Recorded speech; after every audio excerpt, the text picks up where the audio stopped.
who was a member of this City Council for 23 years and Lord Mayor in 1970 to 71. And I ask you to stand in silence in remembrance of him for a moment.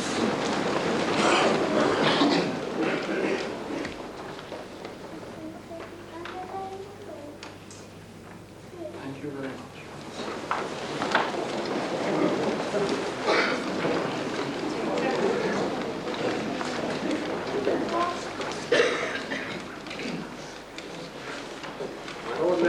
Report that at by-elections held on the 4th of May, Councillor Malik Mohammed Salim was elected to fill a casual vacancy in the office of Councillor for the Spinney Hill Ward, and Councillor Arnold Edward Gibbons was elected to fill a casual vacancy in the office of Councillor for the East Knighton Ward.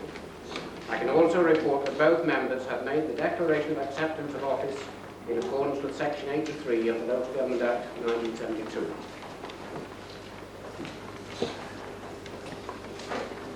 Lord Mayor, great pleasure in introducing Councillor Malik Salim.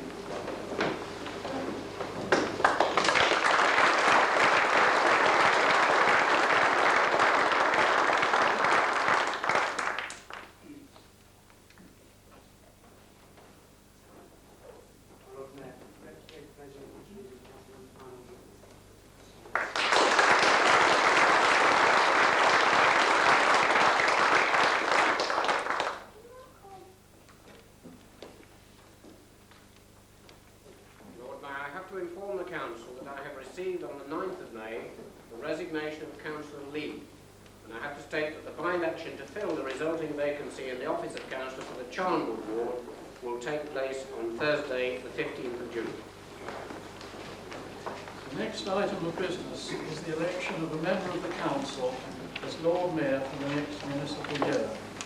May I have a nomination, please? My Lord Mayor, I have great pleasure in moving that Councillor David Anthony Taylor be elected to the office as Lord Mayor of the City for the ensuing year. Lord Mayor, nearly 40 years ago, a very young man took to the stage in front of an enthusiastic, packed audience of mums and dads and friends at the Co-op Hall in Leicester, and in the words of showbiz, brought the house down. This was much to the amazement of his song and dance teacher, as the young performer forgot half the lyrics and made them up, forgot the dance routine and made it up, and the song, "Don't Laugh at Me Because I'm a Fool."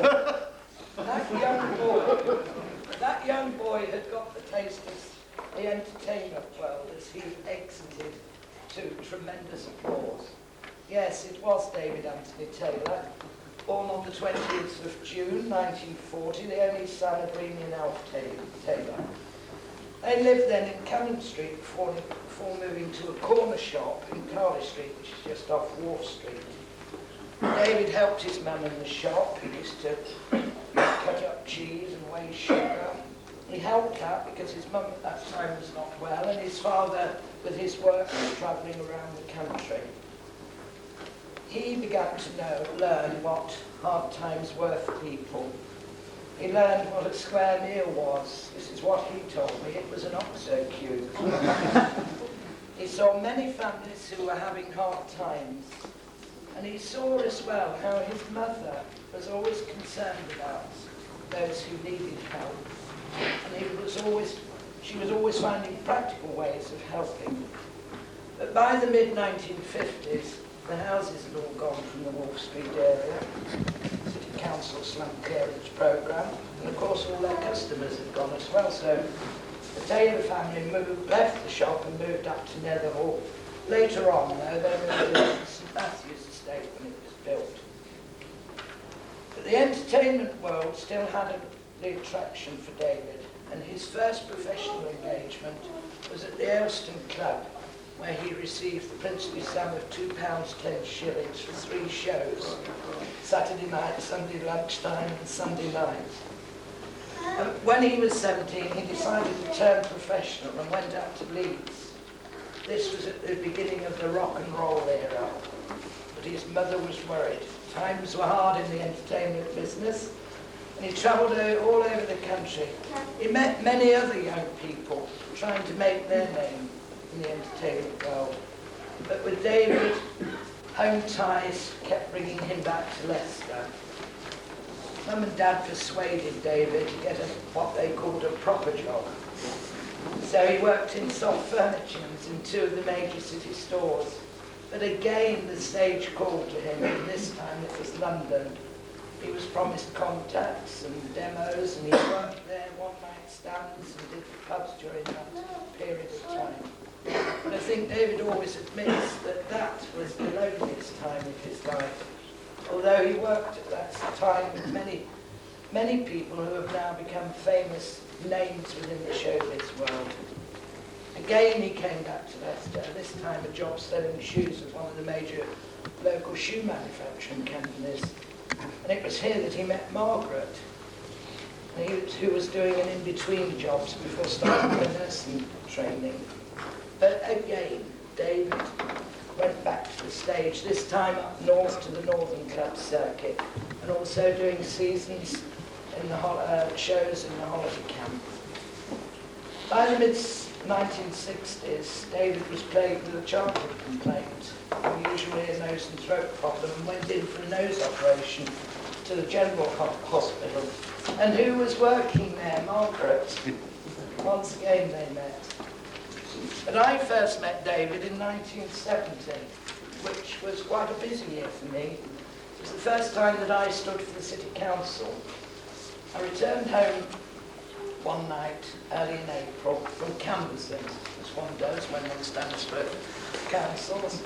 And there was a phone message from the party agent. Someone wanted to join the party.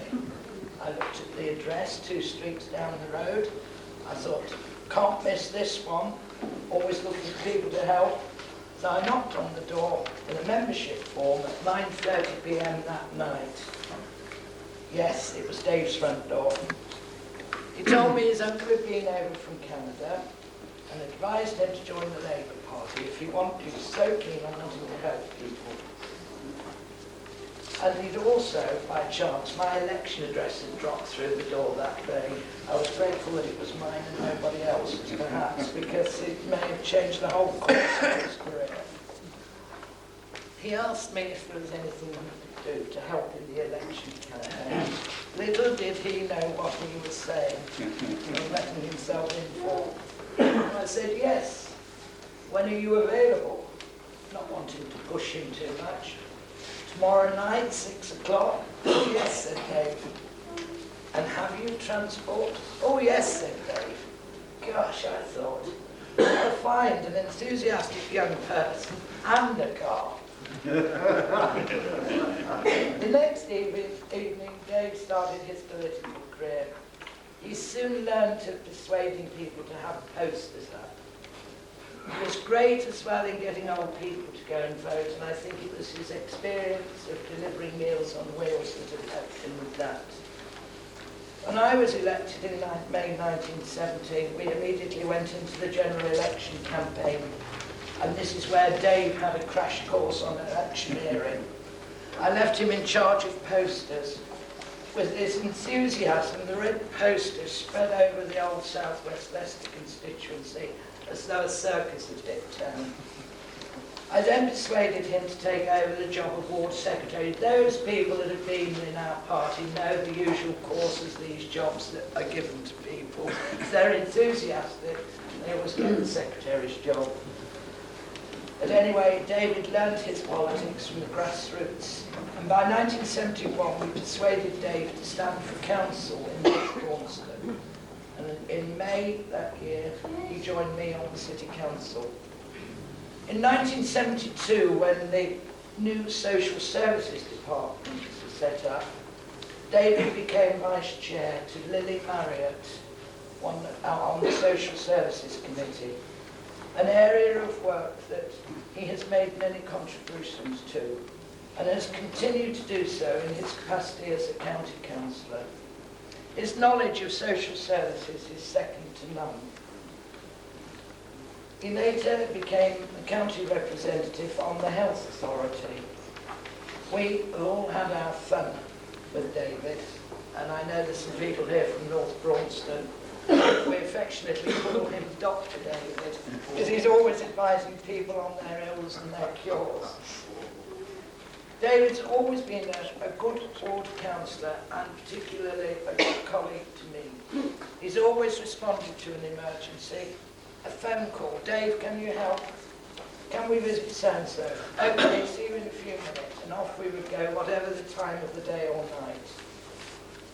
I know this is a very proud day for the Taylor family. Margaret will make an excellent Lady Mayoress, and their boys, Wayne, Corey and Philip, will not only have a day to remember, but a year to remember. It's great that two of David's aunts are present tonight to share this special occasion with him, Auntie Magda and Auntie Nell. And of course from his great friend and very long-standing friend from the world of show business, Barry Young.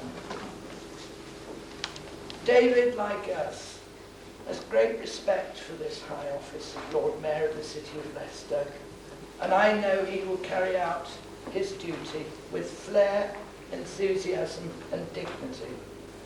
His mum and dad would have been proud of him. David and Margaret, have a happy year, and Lord Mayor, I have the greatest of pleasure in moving David Anthony Taylor as Lord Mayor of Leicester for the ensuing year.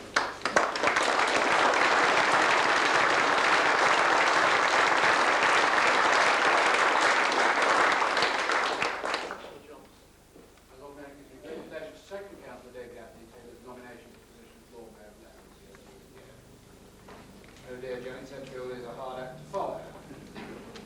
When I joined this council in 1976, David Taylor had already served 5 years on the council and had settled himself quite firmly into recreation and housing. Both committees suited him well due to his natural preference, I've always felt, for people rather than politics. I had the pleasure of serving with David on the Housing Committee from '76 and soon became aware of his care and concern for people, not only of his own ward in Braunston, but also the people throughout this city. I soon found that David enjoyed his pint, and I've spent many a happy hour with David in the Durham office after committee meetings. And I found once more that David rarely spoke of politics, but often spoke of his concern and his suggestions of how we as councillors, regardless of political party, could improve the lot of the citizens of Leicester. In 1979, I joined the Recreation Committee, where David, by then, was Vice Chairman. And I soon became Shadow Chairman. And in those days, most delicate decisions were entrusted to Chairman, Vice Chairman and Shadow Chairman. I'm delighted my Lord Mayor to see the Chairman. I worked very closely with David at this time over a lot of matters, and I think it's fair to say that the present high standards of the recreation provision in this city, due to the hard work and foresight of councillors like David Taylor, who worked so hard around that period. It wasn't always easy, and on one occasion, things weren't going as well as we thought they would be in one of the Afro-Caribbean projects. And David and I have often laughed about this. A delegation led by Ray Flint visited them one evening, and Ray read the riot act, and then withdrew and left David Taylor and I to sort the problems out. Well, things were very frosty. We never saw a smile. After a couple of meetings, we got round to the problem of what did we do with members who didn't toe the line. Well, David, being very careful not to offend anybody, described a sort of record whereby names were added of those who stepped out of the line, and these people shouldn't be involved in club activities, etc. And after about 5 minutes, one of the members of the committee smiled broadly at David and said, "I can't think of another word either," and laughed. Before long we were all laughing. The ice had broken, and from that day forth, David was totally accepted as a valued member of that committee. Well, frank and fair discussion soon took place, and soon we found David, in fact, and he still does on occasions, fight in the corner for that particular organisation against the council. And I feel sure that although David has served on that committee, and many more like it, I only use this one as an example, over the years, although David is only, in theory, representing the council, they're very proud of David and the fact that he has risen to the first citizen of the city. Let's now turn to Margaret Taylor, the Lady Mayor's elect. Margaret has a very busy life devoted to her work in nursing and to the bringing up of their 3 children. While still finding time, I'm told, to involve herself in politics through the women's section of the local Labour Party. As a nurse, Margaret's duties were many and varied. She has worked on the district and in general nursing, and currently has a very responsible job as manager of airport. Margaret has been a tremendous support to David in everything he has undertaken, particularly his duties as councillor both on the city and the county councils. And amazingly, although most of the time I've known David, he's described Margaret as his ex-wife, she's often been so prominent that it's been very hard to believe. Far more prominent often than many other councillors were. I know that at time of need, Margaret has always been there to support David. I mentioned earlier their 3 children. Yes, my Lord Mayor, David and Margaret have brought up 3 boys. Janet, in fact, has already mentioned them.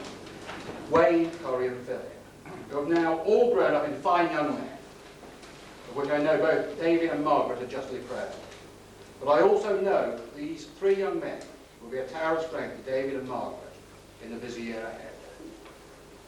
My Lord Mayor, I've often said there are no bad Lord Mayors. There are only good Lord Mayors and great Lord Mayors. And I'm sure that David, with Margaret's support, will, along with yourself, my Lord Mayor, become yet another great Lord Mayor of this city.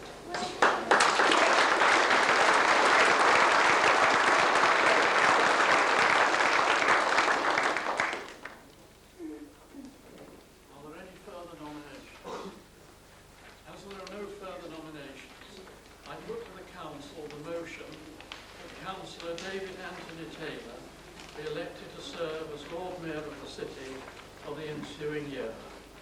All those in favour, please say aye. Aye. The contrary, no.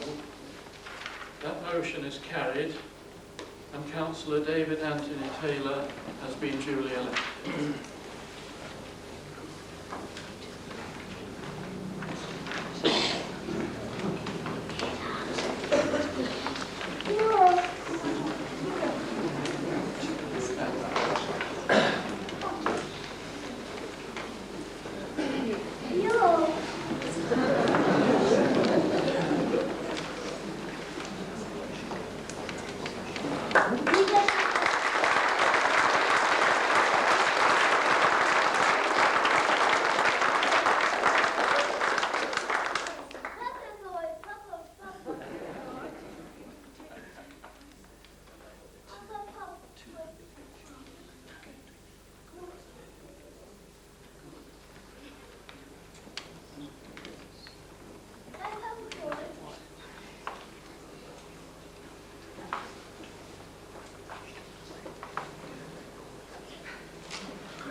Just going to sneak in though, isn't it? I've thought about that. A jacket, when you wear jackets and come down out, it tends to sneak in the jacket. So we need to keep coming out. Kinley thing is one.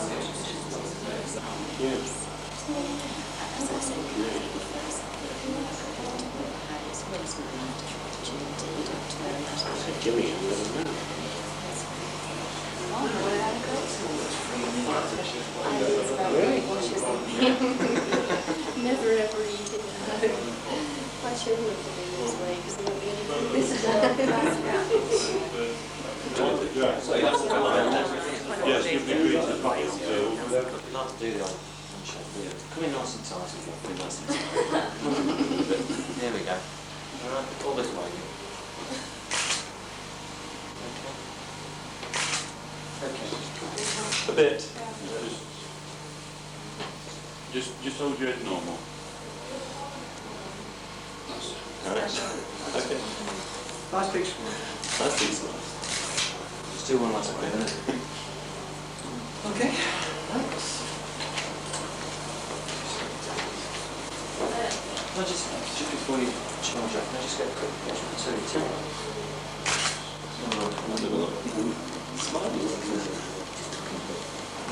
Here we go. Right. Nice, thank you. Okay. Next one.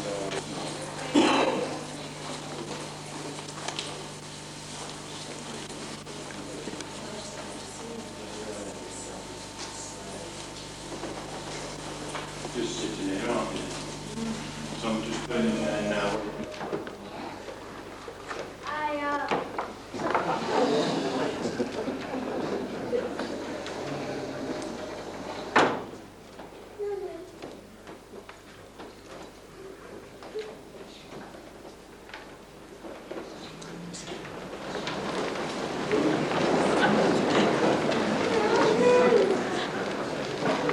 Lord Mayor, may it please you to make and subscribe the declaration of acceptance to the office of Lord Mayor. I, David Anthony Taylor, having been elected Lord Mayor of Leicester, hereby declare that I take the said office upon myself and will duly and faithfully fulfil the duties thereof according to the best of my judgment and ability.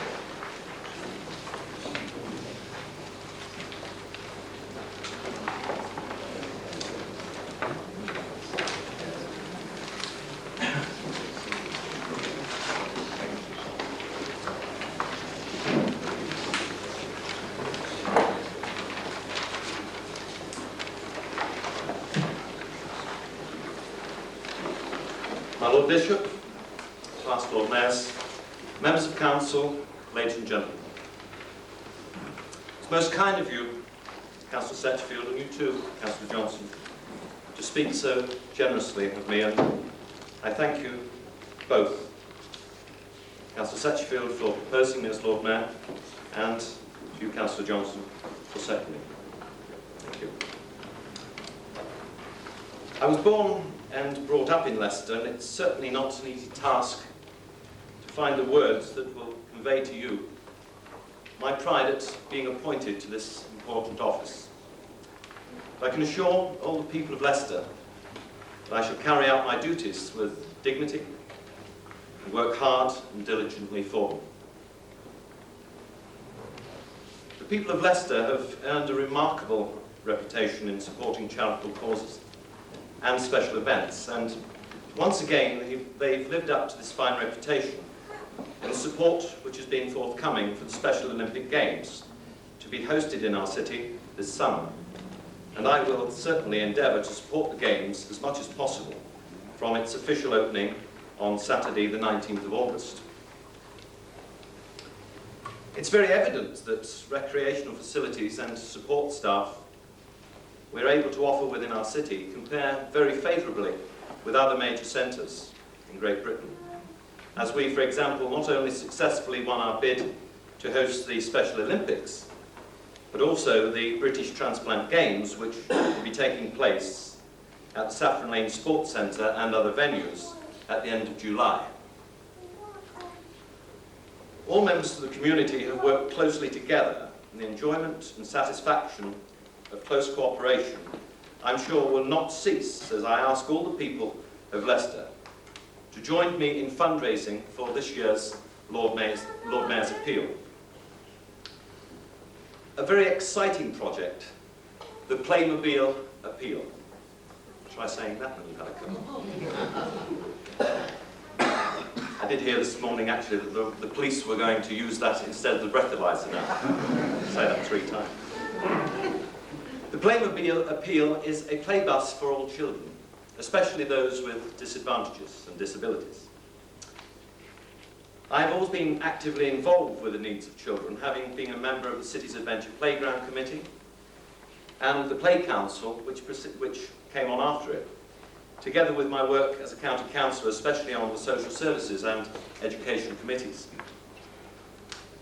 Experts agree that play is an essential part of a child's development, but often there are not safe places where children can enjoy themselves. And for children with disabilities, safe and accessible play areas are even harder to find.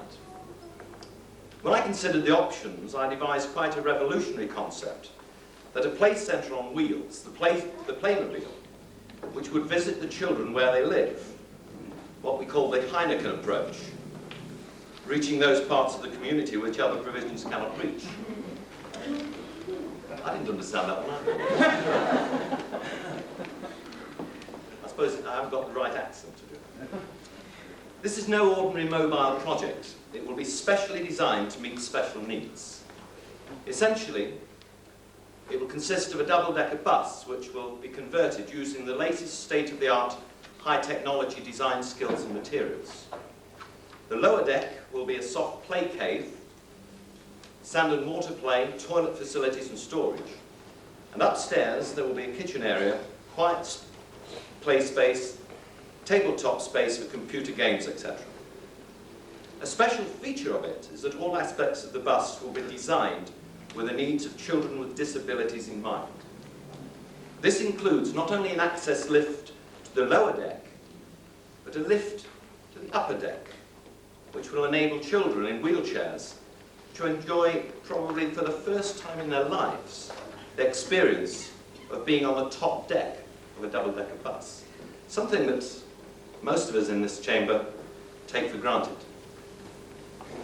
And at the rear of the top deck will be an inflatable slide, a bit like an escape chute from an aeroplane.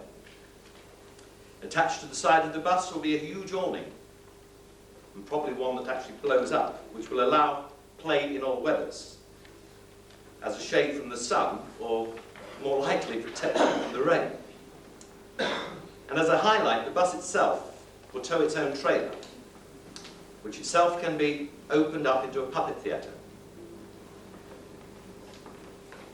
But in the main contains a totally soft play environment, which in the space of about 30 minutes can be transformed into a children's fantasy land of colour, sound, texture, shape, where all the children can play together. Rolling, jumping, hiding, crawling, bounding, all in one of the safest play areas ever devised. But the real beauty of the project is its mobility and the adaptability. Instead of children coming to play, the Playmobil will visit them, wherever they live, in the inner city or on the outer estates, or possibly even out into the countryside. Now comes the hard bit. The appeal will aim to raise £600,000 to purchase and convert the bus. One of the biggest problems with such projects is that they have been done before as play buses, that then they run out of money and they haven't got anybody to run them. So what we're going to do, we're going to form a charitable trust to put money into it, so that the Playmobil will be funded for the next 20 to 30 years. I hope it's just about seen me out. The Playmobil appeal is a brilliant first for Leicester. So I ask everybody to please support the most exciting and innovative play project for children that we have ever seen in Leicestershire, or Leicester. I shall look forward to everybody's help, especially the support of the media, BBC Radio Leicester and Leicester Sound, and in particular the Leicester Mercury, because the Leicester Mercury staff have already started to help me. They've already provided me with information, and also they're doing a logo for us as well. And they've always been and already been a tremendous asset. I hope you can appreciate by now my enthusiasm for this year's Lord Mayor's appeal. And I've set a date aside to formally launch the appeal. And this will be Tuesday the 6th of June at 3:30 in the Town Hall Square. The majority of the redesign work will be finished by then and completed, we hope. Looking at the chair of works, please get them working nice and hard so that we get it, because what we are going to do on that particular afternoon is to give everybody an idea of the scope of the appeal. I've arranged for a full-size play bus from Mencap in Bristol to be available for everyone to inspect, and a specially designed three-dimensional scale model of our own bus will also be there, plus entertainment and fun rides for the children.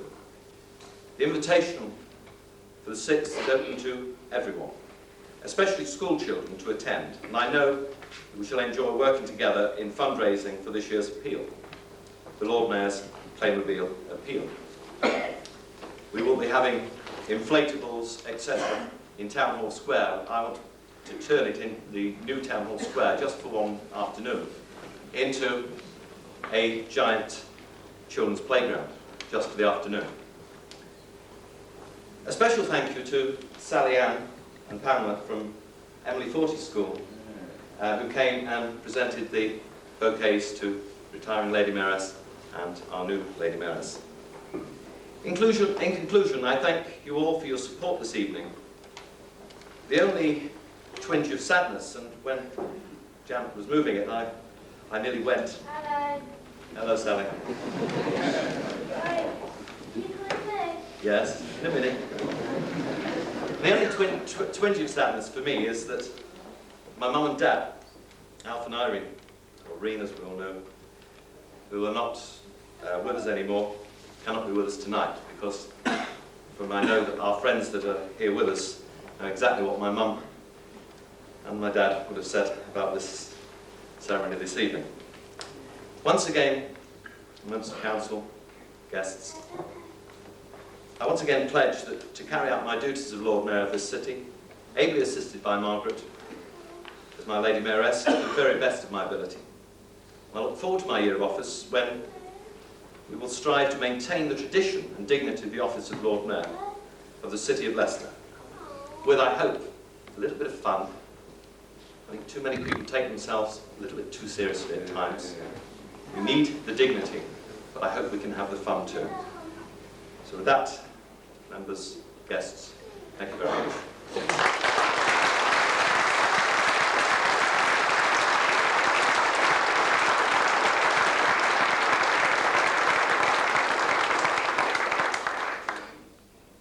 The next item of business is to appoint a member of council to be High Bailiff for the next municipal year.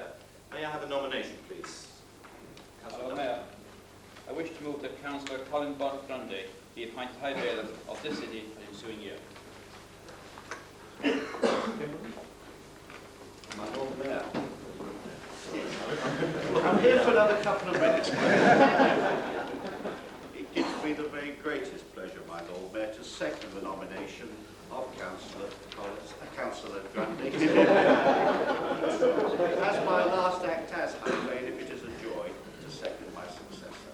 My Lord Mayor, I hope that he has a wonderful and happy year, and I'm delighted to second the nomination for the ensuing year. Are there any further nominations? As there are no further nominations, I put to the council the motion that Councillor Colin Grundy be appointed High Bailiff of this city for the ensuing year. All those in favour? Oh, yeah, that's it. No, we don't. Right. All those in favour, please say aye. Aye. Contrary? As there are no, I declare the motion carried and that Councillor Grundy is duly elected.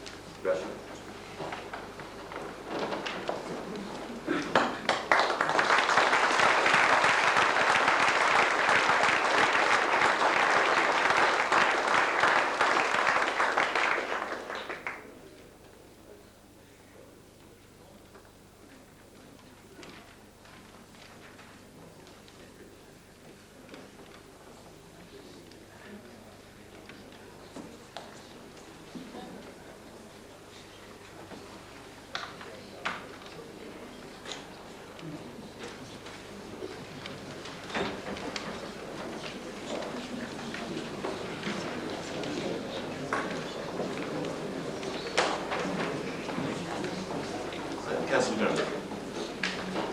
Yes, Lord Mayor, there wasn't even time for a quick cigarette.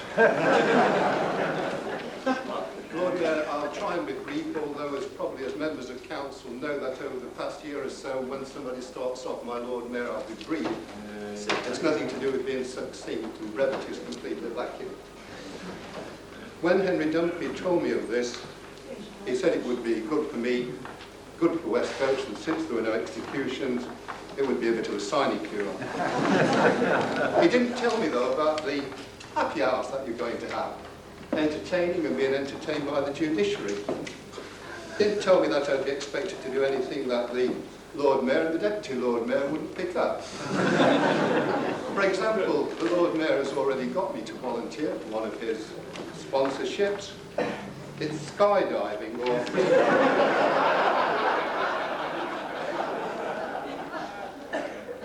And what's more, I've heard that the Braunston, Newcastle and Matthew are going to ensure the parachute doesn't go. Lord Mayor, there is another thing as well.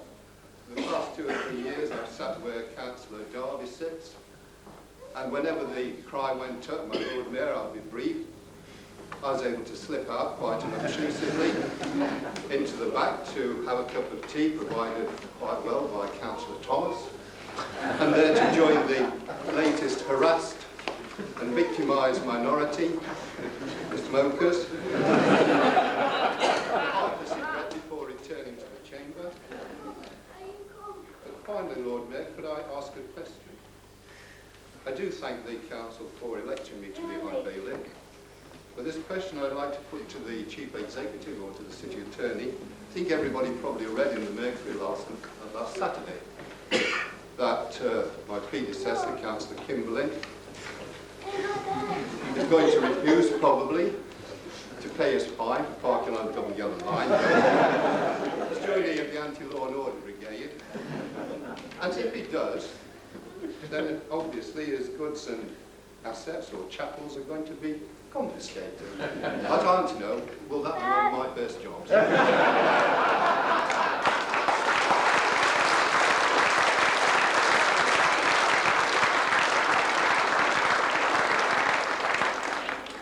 Next item of business is the appointment to the Deputy Lord Mayor.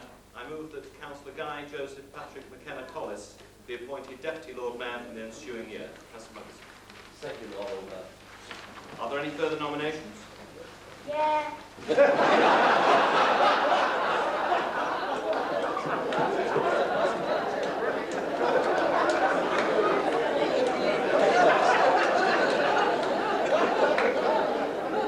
As there are no further nominations, I put to the council the motion that Councillor Guy Joseph Patrick McKenna Collis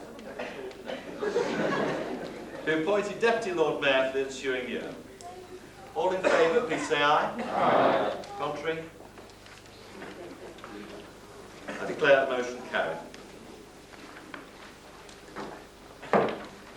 My Lord Mayor, may it please the Deputy Lord Mayor to make and subscribe the declaration of acceptance of the office of Deputy Lord Mayor.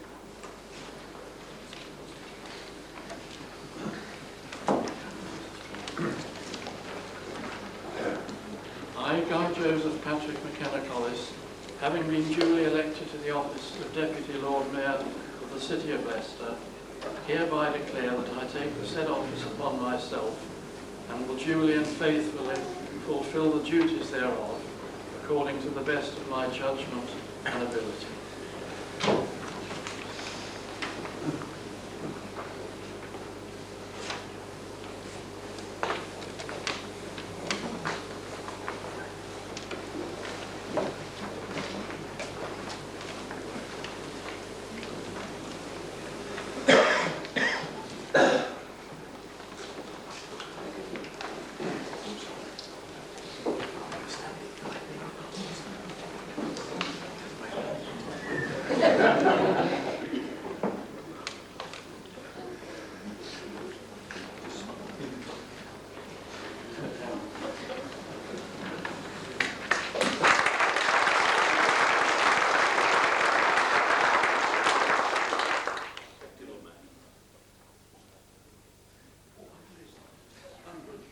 My Lord Mayor, I wish to thank the council very much for electing me to the office of Deputy Lord Mayor. I wish to inform council that I have appointed the Reverend Canon John Tonkin as my chaplain for the ensuing year.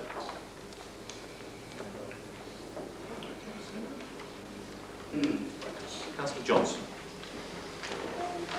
My Lord Mayor, I move that the City Council congratulate Councillor Guy Joseph Patrick McKenna Collis on the manner in which he has undertaken the duties of the high office of the Lord Mayor of the City of Leicester. In a year when continuing restrictions on expenditure by local authorities, the challenge of the Local Government Act 1988, the Local Government Finance Act 1988, placed the Council under considerable strain, Councillor Collis presided over all our meetings with outstanding impartiality. Twinning activities continued during his year of office. He visited the twin cities of Krefeld and Strasbourg in September and August. The traditional visits to the 16th Signal Regiment in Germany and the 2nd Battalion of the Royal Anglian Regiment in Northern Ireland. In addition to the World Jain Congress held in July in Leicester, and the visit to the city of Archbishop Barbarito, Apostolic Pronuncio, this year of office was also notable for the large number of visitors who came to Leicester from many parts of the world. All were received by the Lord Mayor with cordiality and dignity. The year was notable for anniversaries. Councillor Collis took part in the 800th anniversary celebration of the City of London, met the Duchess of Gloucester at the 475th anniversary of Wigston Hospital, and held receptions for the Golden Jubilees of the Women's Royal Voluntary Service, the Red Cross and British Midland Airways. For the enthusiasm and devotion to duty with which the Lord Mayor and his Lady Mayoress carried out their official duties, the Council conveyed to Councillor Collis their grateful thanks.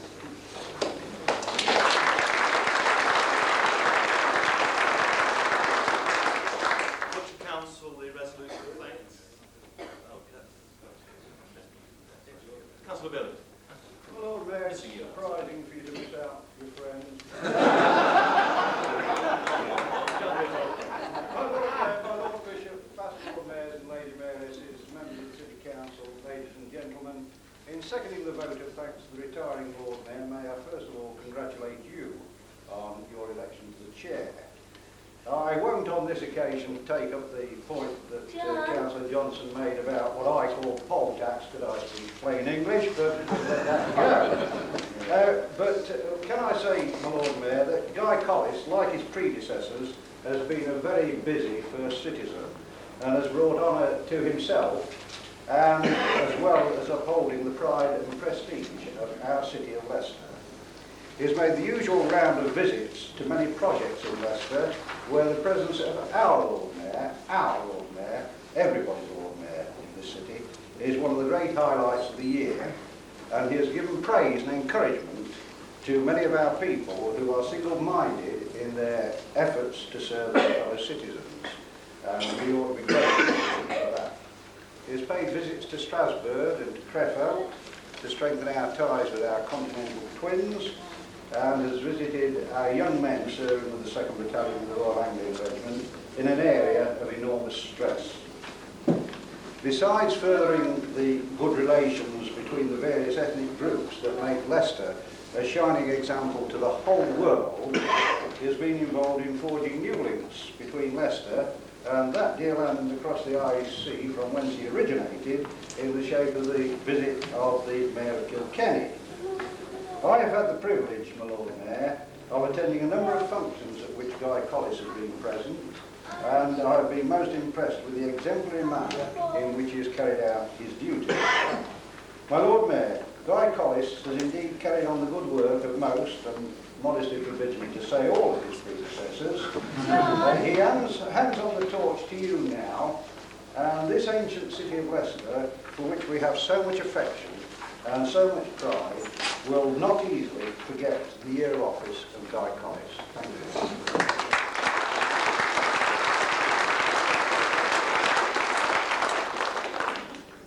I put to the Council the resolution of thanks. All in favour, please say aye. Aye.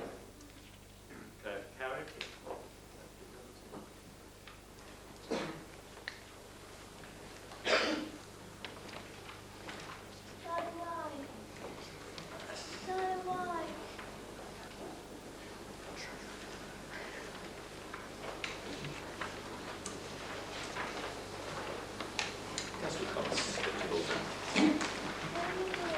My Lord Mayor, my Lord Bishop, past Lord Mayors, ladies and gentlemen, may I first of all add my congratulations, my Lord Mayor, to those which you have already received. I hope that for the Lady Mayoress and yourself, this is a most happy and interesting year, and that you may have the very best of health with which to enjoy it. I am very grateful to Councillor Mike Johnson and Councillor Billington for their very kind words. As Mike Johnson has said, this has been a year of especially great anniversaries. Especially, I recall the Leicester 400 and all the other anniversaries which Councillor Johnson has mentioned. One event he mentioned was the 800th anniversary of the establishment of the Lord Mayoralty of London, and Patricia and I went down to the Mansion House and to the Guildhall. It was very pleasant meeting the Duke of Edinburgh. He had a little difficulty quite understanding what relationship Patricia was to me. The word consort was used, and he was a little confused, but we set his mind at rest that everything was in order.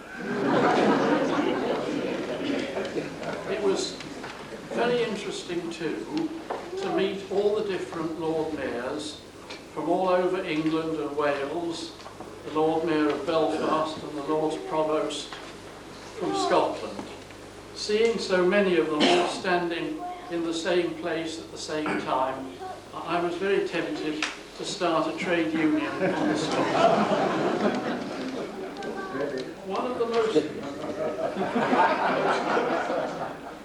most interesting days, my Lord Mayor, was only on Monday of this week, when with Derek Mellor, the Chief Executive, I visited the 2nd Royal Anglians in Belfast, as Councillor Billington has mentioned.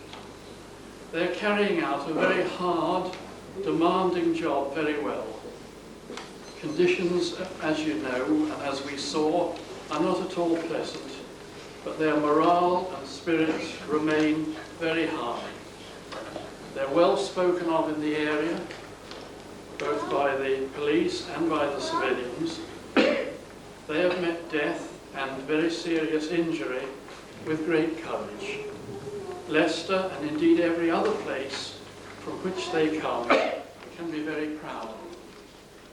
Even while we were there, an incident took place on their patch, no doubt as a result of the local elections which were then immediately ahead. A rocket launcher was fired on a Sinn Féin advice centre in Ardoyne. My Lord Mayor, if I may add on a slightly less sombre note, I think that Derek Mellor can confirm that I didn't disgrace myself on the range. I haven't forgotten how it's done, although I must confess a preference for the Lee Enfield rifle rather than the one which I had to use. And I was thinking while we were there, my Lord Mayor, when we were in the mess and the news came through that a rocket launcher had been fired on an advice centre during this election, I thought, we have our election problems in Leicester. We have nothing like that. I may have 7 reluctant voters in Humberston.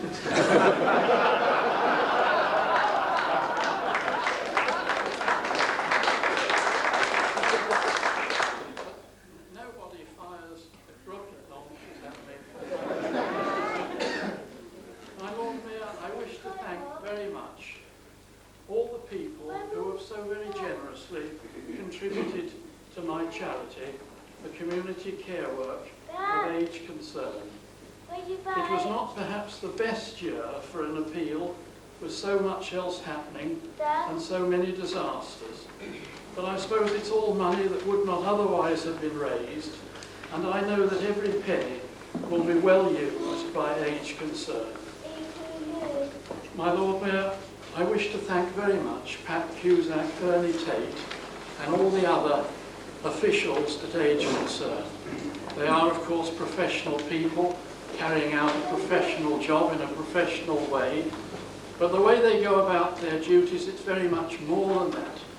It's invested with real devotion, with real care, with real spirit, and I thank them very much for the way in which they have helped me. My Lord Mayor, in 1640, a namesake of yours, a bloke called John Taylor, who was known as the water poet, spent 9 weeks at the Blue Boar Inn here in Leicester. Drunk. He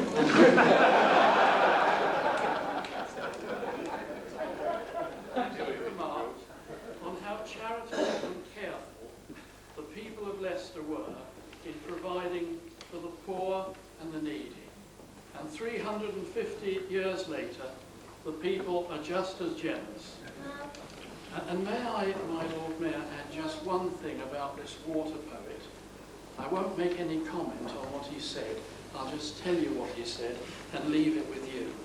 He also said that in the foulest weather, a man may walk all over Leicester in a pair of slippers and never wet his feet. I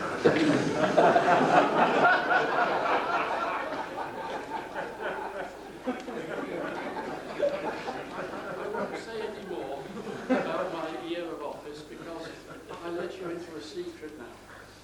When a couple of years have elapsed, and I can look back upon the year dispassionately, I intend to at least try to write a book about it, so I won't spoil it for you.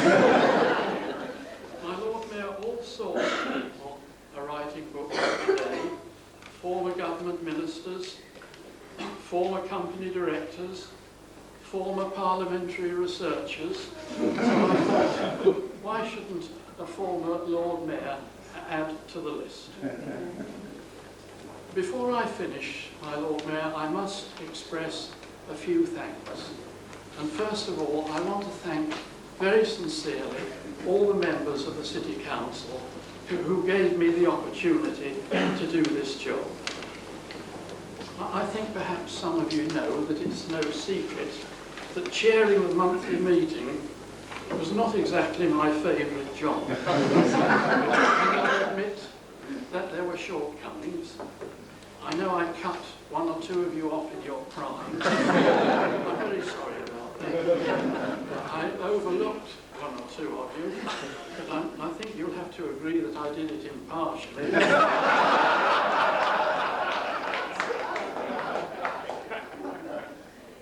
must thank Patricia for her help and support.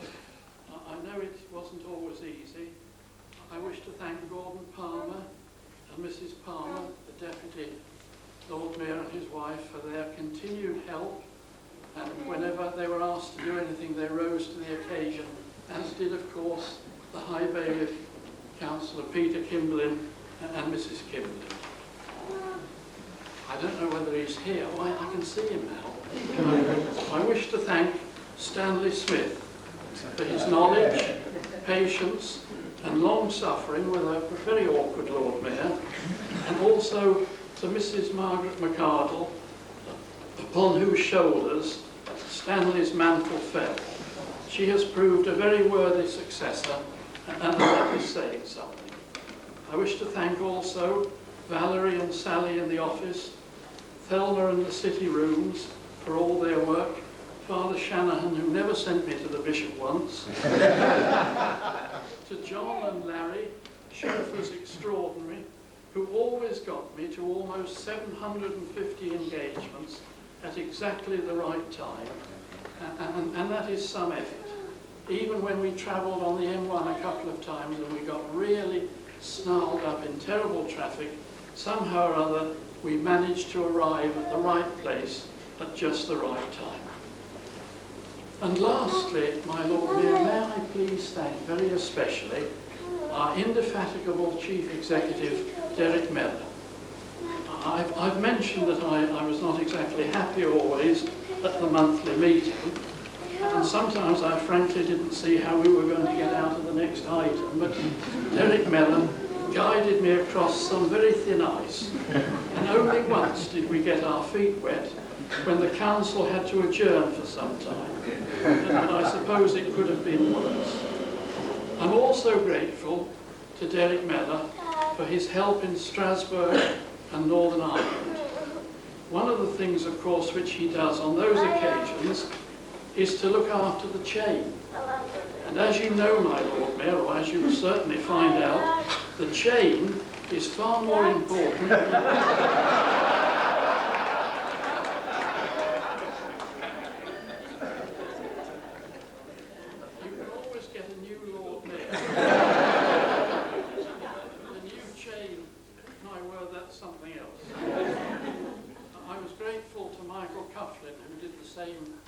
job for me at Crefeld, and it was there, perhaps I shouldn't say this in Stanley Smith's hearing, but one night we were separated deliberately. It wasn't a quarrel or anything. He went to one function, I went to another, and I missed the place where I was supposed to hand in the chain. So I took it upstairs to the bedroom with me and I put it in a safe place. I woke up in the night and found a safer place. Then I went back to sleep again. I woke up in the morning and I went to the original safe. Find a chain. I had the father and mother of a sinking fee.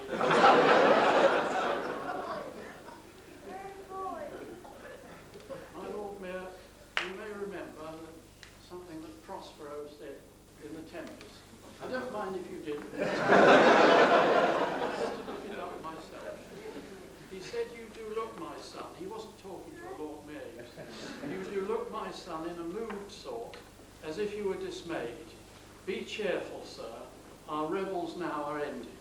And you will be glad to hear that I am coming to the end of my remarks and also at the end of my year. And I have to say, my Lord Mayor, that I'm very cheerful about it. I'm glad to have done it, but I have to admit I'm not sorry it's over. So good luck, my Lord Mayor. Preserve the traditions. Keep on going when the rest have stopped. And as Dame Julian of Norwich said many years ago, all manner of things shall be well.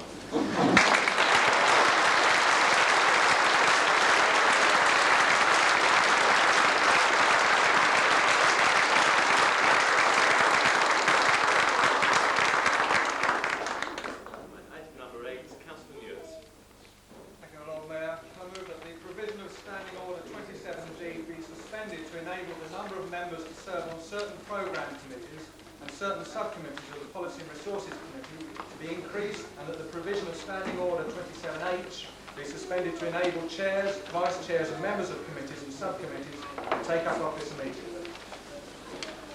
All those in favour? Seconded. Seconded, my Lord Mayor. All those in favour, please say aye. Aye. Contrary? Carried. Item number 9, appointment of committees. Councillor Newitt. I move that the chairs, vice chairs and members be appointed to serve on various standing committees and subcommittees of the Council in accordance with the list circulated to members of the Council. Councillor Mothers. Seconded, my Lord Mayor. All those in favour, please say aye. Aye. Any against? Carried. Nominations have been received for the Environment, Health and Public Control Committee and Policy and Resources, Employment and Urban Policies Subcommittee, the Planning Committee and the Planning Development Control Subcommittees in accordance with lists circulated to members at this meeting. Are there any further nominations? No further nominations. I declare nominations closed and announce that there will be a secret ballot in respect of appointments to these committees and subcommittees, and members should vote on the ballot papers provided for not more than 14 of the 15 nominations. Will you circulate these ballot papers? Other ayes? Contrary? I would like to thank members and guests for attending, and I now declare the meeting closed. I hope that you will all join me across at the city rooms. For people who remember it's the county rooms, it's the same place, but it's across in the marketplace. You'll all join us over there. I think some of you may have quite a surprise. We'll see you all later.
my card bearer.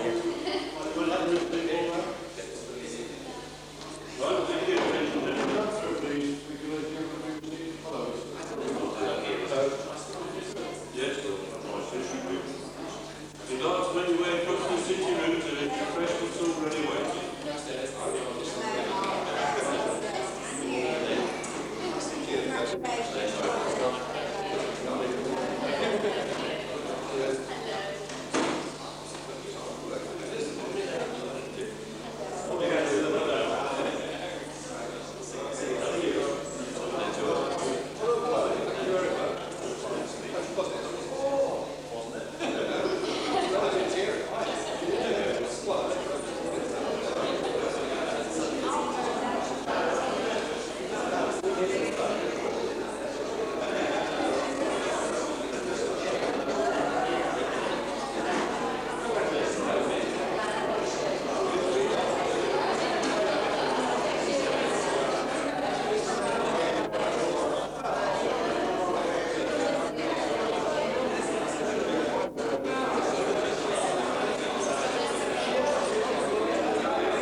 got after you.